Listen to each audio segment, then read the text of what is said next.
Hello friends, radio Dwarka में आपका बहुत बहुत स्वागत है। कदमों में आ जाएगा साहिल, तूफान से टकराते रहिए। तो दोस्तों, आज हमारे बीच जो शख्सियत मौजूद हैं वो एक IITian है और उसके बाद वो नेवी में गए और उसके बाद अनेकों पुस्तकें लिखी हैं और इसके साथ वो समाज की सेवा के लिए हमेशा तत्पर हैं। चलिए आइए मिलते हैं कमांडर VK जेटली जी से। जेटली जी, आपका बहुत बहुत स्वागत है। बहुत बहुत धन्यवाद युथिका जी।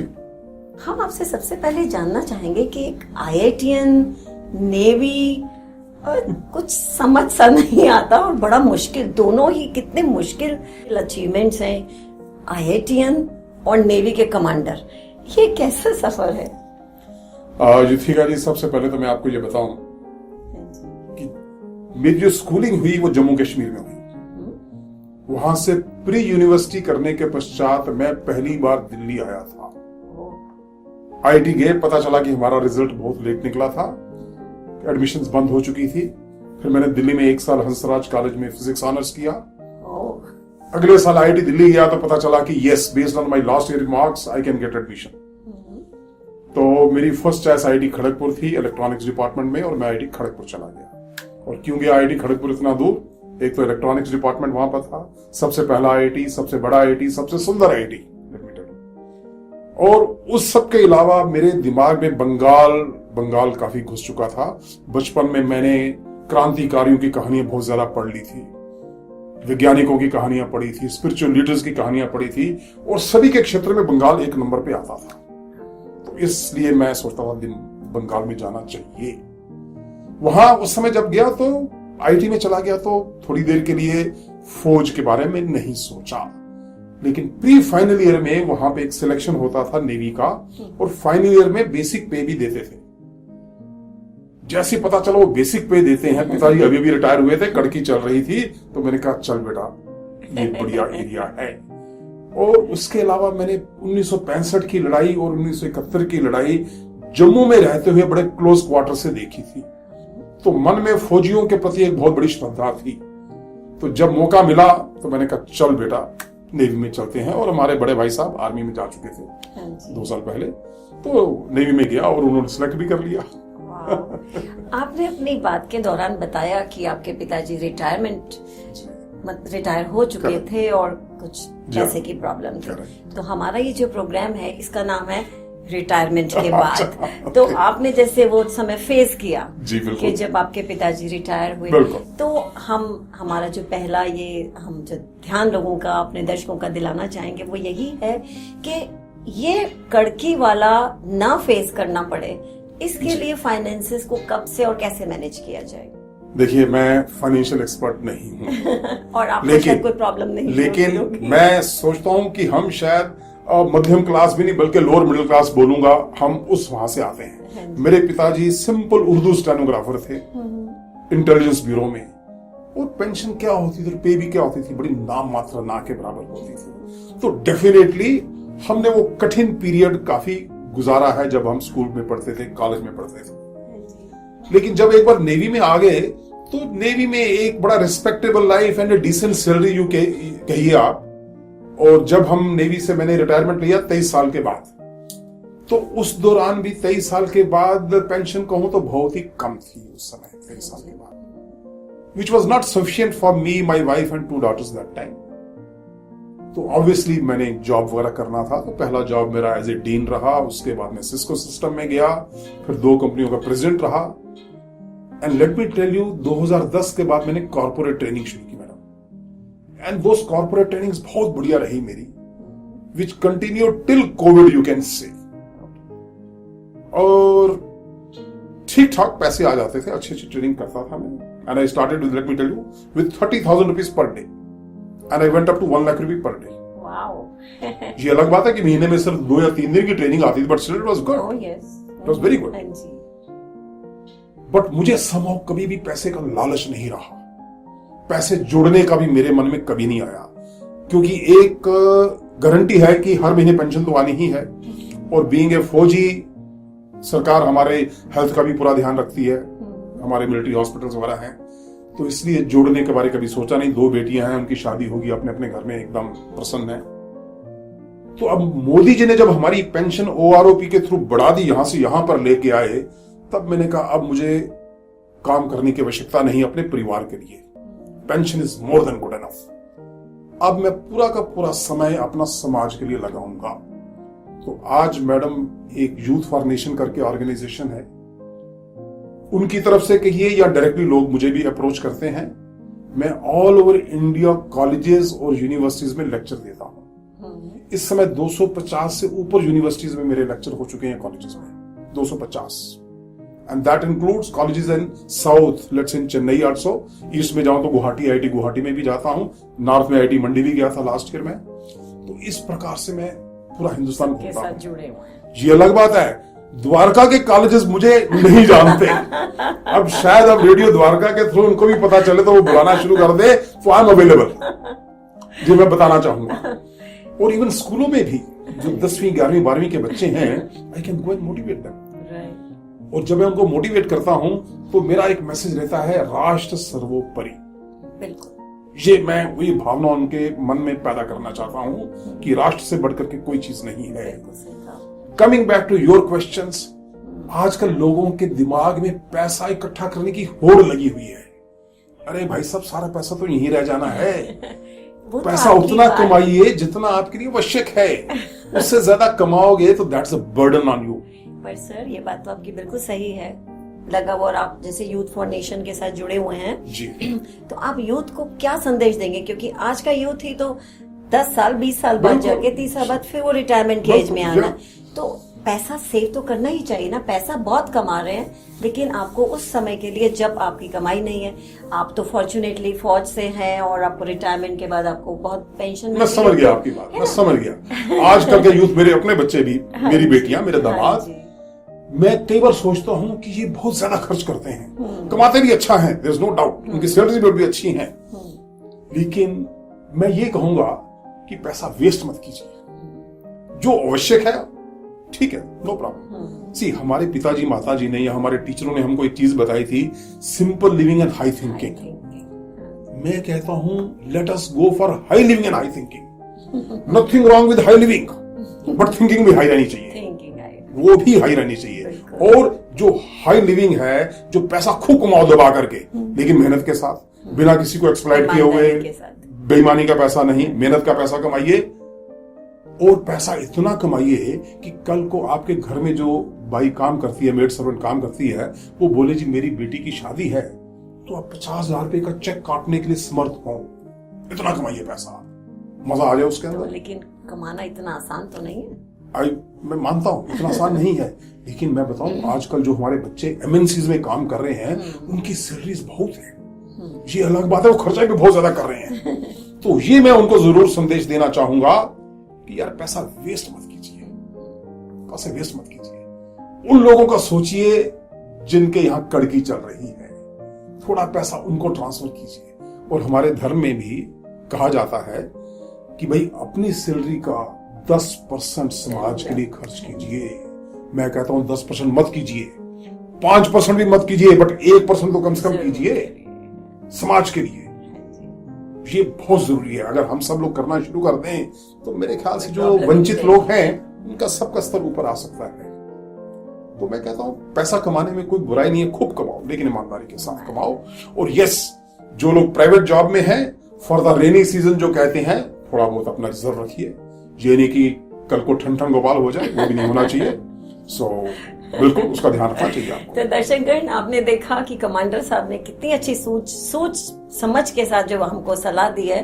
खूब कमाइए, ईमानदारी से कमाइए, मेहनत करिए, कमाइए, खर्चिए, लेकिन for the rainy days, rainy season के लिए हमेशा सेव करके रखिए। और सबसे बड़ी बात जो उन्होंने बोली है, आप कमाइए, खर्चिए, लेकिन कभी उन लोग को ना भूलिए जो जरूरतमंद है, उनके लिए आप हमेशा तैयार रहिए।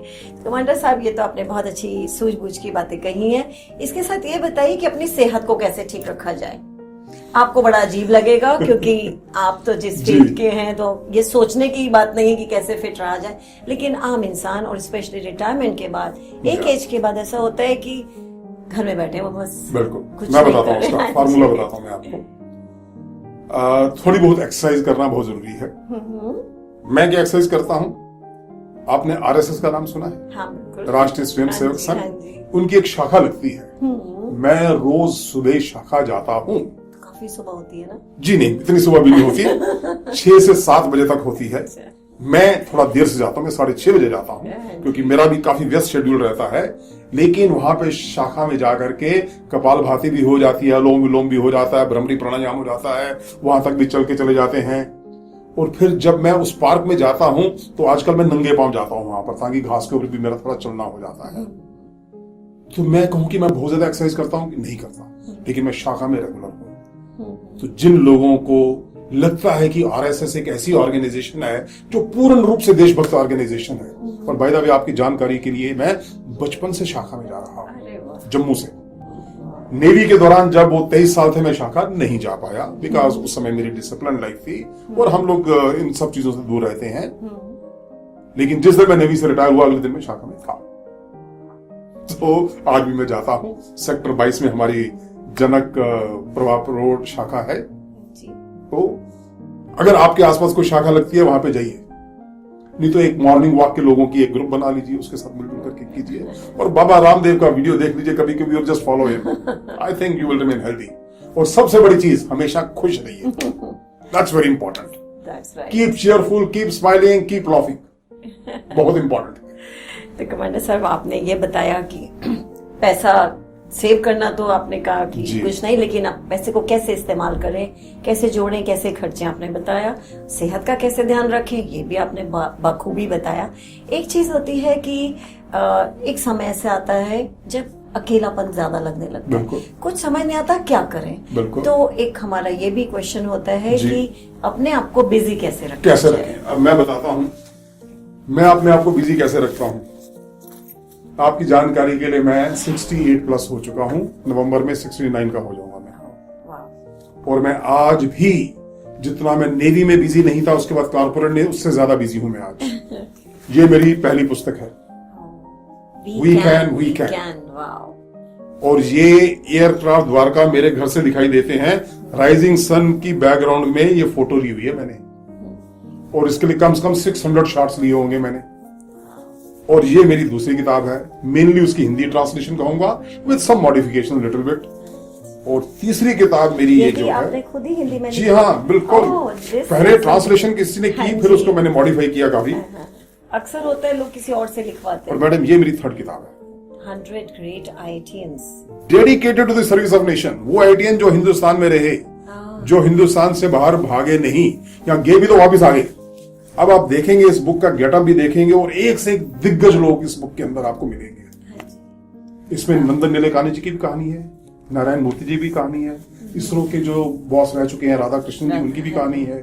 सो ऑल दो स्टोरीज विल बी देयर। आपके घर में कैंटारो सिस्टम होगा मोस्ट प्रोबेबली, जिन्होंने बनाया IIT कानपुर के बंदे हैं।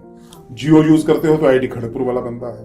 आपके किचन में प्रेस्टीज कुकर वाला होंगे, IIT मद्रास वाला बंदा है। उन सब की कहानियां इस बुक में मिलेगी। तो आप अपने आप को इस तरह अब इसके आगे की किताब लिख रहा हूं, नेक्स्ट बुक के ऊपर काम कर रहा हूं। उसका नाम है 100 great IIT professors who made IITs what they are. उसके बाद नेक्स्ट 100 ग्रेट वुमेन IITians, उसके पे भी काम शुरू हो गया है। और जब मैं हिंदुस्तानियों की बुक लिखी, तो जो लोग US वगैरह में सेटल हो गए, उन्होंने बोला यार हम भी तो हैं। तो नेक्स्ट बुक आ रही है 100 ग्रेट ग्लोबल IITians, उन पे भी काम शुरू हो चुका। तो ये तो कमांडर साहब, आप इस तरह से अपने आप को बिजी रखें, आपके पास इतनी नॉलेज है, इतना एक्सपीरियंस है। तो लेकिन हमारे दर्शकगण जानना चाहेंगे कि वो अपने आप को कैसे बिजी रखें। देखिए, क्योंकि हर कोई तो पुस्तक नहीं लिख सकता। नहीं, पुस्तक नहीं लिख सकता। देखिए, जो भी आदमी रिटायर हुआ है, जिस फील्ड से भी रिटायर हुआ है, किसी न किसी क्षेत्र में तो उसके अंदर क्षमता है। जिस क्षेत्र में क्षमता है, उसका पूरा का पूरा लाभ उठाइए आप। और मैं आपको बताऊं, ये जो एज है ना, एज जस्ट अ नंबर। मैं कहता हूं किसी भी एज में आकर के आप झंडे गाड़ सकते हो। और मैं आपको 2 एग्जांपल देना चाहूंगा जिन्होंने झंडे गाड़े। इस्कॉन का नाम सुना होगा आपने, स्वामी प्रभुपाद जी ने शुरू किया था। कितनी उम्र में उन्होंने शुरू किया था? 69 इयर्स की एज में। उनके गुरुजी ने बोला कि हिंदुस्तान में तुम्हारा काम खत्म हो गया, अमेरिका जाओ बेटा। अमेरिका जाते हैं वो 69 इयर्स की एज में, स्वामी प्रभुपाद जी, और इस्कॉन की स्थापना करते हैं। And within 10 years, I think they had probably temples के लिए या जो भी की ISKCON के in 100 countries, around 110 countries within 10 years. कब काम शुरू किया? 69 इयर्स की एज में। और एक और हमारे थे अन्ना हजारे जी, फौज में क्या थे? सिंपल ड्राइवर, ट्रक ड्राइवर फौज के। और किस लेवल तक पूरी दुनिया के सामने वो चमक के आए, पूरे हिंदुस्तान के अंदर एक ईमानदारी का एक बहुत बड़ा एग्जाम्पल सेट किया था। तो आपने तो कमांडर साहब बहुत ही बखूबी कितनी अच्छी सब बातें बताई, कितने अच्छे तरीके से बताई, कितने अच्छे लहजे में बताई, और हमारे दर्शकगण को कितनी सीख मिली है और हम कितना कुछ कर सकते हैं। देखिए, सही कहा, age is just a number. ये मत सोचिए कि अब इतनी एज हो गई तो हमको घर में बैठना है। हम बहुत तरीके से अपने आप को बिजी रख सकते हैं। सोसाइटी की सेवा कीजिए, समाज की सेवा कीजिए, आसपास गांव हैं, अपनी बस्तियां हैं, वहां पर जाकर के सेवा कीजिए, बहुत जगह है। और जब आप दूसरों की सेवा करनी शुरू कर देते हो ना, आपकी सेहत भी ठीक रहती है। बिल्कुल ठीक, बिल्कुल ठीक रहती है, पॉजिटिव रहते हैं क्योंकि आप समाज के लिए कुछ करो, दूसरों के लिए कुछ करो। तो आप सबके लिए और सब क्या करते हैं? कुछ अपने बारे में कुछ? मैं आईटी खड़गपुर बहुत जाता रहता हूँ। आईटी खड़गपुर से जस्ट 1.5-2 किलोमीटर दूर जाओगे तो आदिवासी एरिया शुरू हो जाता है। मैं उन गांवों में भी काम कर रहा हूँ। आईटी खड़गपुर की अभी प्लेटिनम जुबली मनाई जा रही है, दैट मीन्स 75th ईयर। तो हमने अभी ये निर्णय लिया है, पुराने जो स्टूडेंट्स हैं, कि हम वहां पर 75 विलेजेस को अडॉप्ट करेंगे, आदिवासी गांवों को, और उनका उत्थान करेंगे। उस पर भी काम कर रहे हैं। तो आपने देखा कमांडर साहब ने बखूबी हमको कितना सब कुछ समझाया, कितना कुछ सिखाया। तो आप मैं यकीन रखती हूँ कि आप सब लोग उसको याद रखेंगे। तो कमांडर साहब, आप अगर कोई और संदेश देना चाहें हमारे दर्शकों को तो प्लीज। देखिए, एक संदेश में देना चाहूंगा कि आजकल दिल्ली में या कहीं पर भी प्रदूषण की बहुत बड़ी समस्या है। तो उसको कंट्रोल करने के लिए हम क्या क्या कर सकते हैं। तो मैं आप सबकी जानकारी के लिए एक तो ये चीज बताऊं कि मैं पिछले 4 सालों से ईवी चला रहा हूं। ईवी, इलेक्ट्रिक व्हीकल, 4 सालों से। मैंने ये सोचा कि अब मैं और पोल्यूशन क्रिएट नहीं करूंगा। घर वालों ने बोला महंगी है, ये है, अभी टेक्नोलॉजी नहीं। मैंने कहा नथिंग डूइंग, अब मैं गाड़ी खरीदूंगा तो ईवी ही खरीदूंगा। तो मैंने ईवी खरीदी, पिछले 4 से ईवी चला रहा हूं। फिर मैं अपनी सोसाइटी का प्रेसिडेंट बना बेवरले पार्क में। तो एक काम शुरू में मैंने किया कि मैंने पेड़ों की सेंसस करवाई कि टोटल पेड़ कितने हैं, कि जिन पेड़ों का डाया फॉर एग्जांपल लगभग 2 इंच के आसपास का है, उसको मैंने पेड़ मान लिया। तो हमने देखा कोई अराउंड 170 के आसपास पेड़ थे, जबकि घर हमारे 256 थे। तो मैंने कहा ये तो बड़ी बेइंसाफी है, घर 256, फ्लैट 256 और पेड़ केवल 170। फिर जैसे ही मानसून आया, हमने खूब पेड़ लगाए। आज हमारी सोसाइटी में 320 से ऊपर पेड़। That's great. और द्वारका में मेरी सोसाइटी को ग्रीनेस्ट सोसाइटी का अवार्ड भी मिला। लोगों ने फिर मुझे पूरी फेडरेशन का यहाँ पर वाइस प्रेसिडेंट भी बनाया। तो आज पूरी द्वारका में मेरा कनेक्ट काफी सोसाइटीज के साथ है। कई लोग सुन रहे होंगे जो मुझे जानते हैं। और मैं ये संदेश देना चाहूंगा, अभी मानसून का सीजन है, खूब पेड़ लगाइए जितने लगा सकते हो। जहां जहां पर भी आपको लगे कि सड़क के सेंट्रल वेज जो होता है वहां पे पेड़ नहीं है, गैप्स हैं, पेड़ लगाइए। बाउंड्रीज के किनारे पे जहां पर जगह है वहां पे पेड़ लगाइए। तो ये वातावरण को प्रदूषण कम करने के लिए बहुत जरूरी है। अगर सभी लोग कर सके तो बड़ी अच्छी बात रहेगी। बिल्कुल बिल्कुल करेंगे। तो इसके साथ आपका बहुत बहुत धन्यवाद। तो दोस्तों, आज हमने बहुत कुछ सीखा और आज जरूर एक प्लांट जरूर लगाइए। तो इसी के साथ धन्यवाद, फिर मिलेंगे।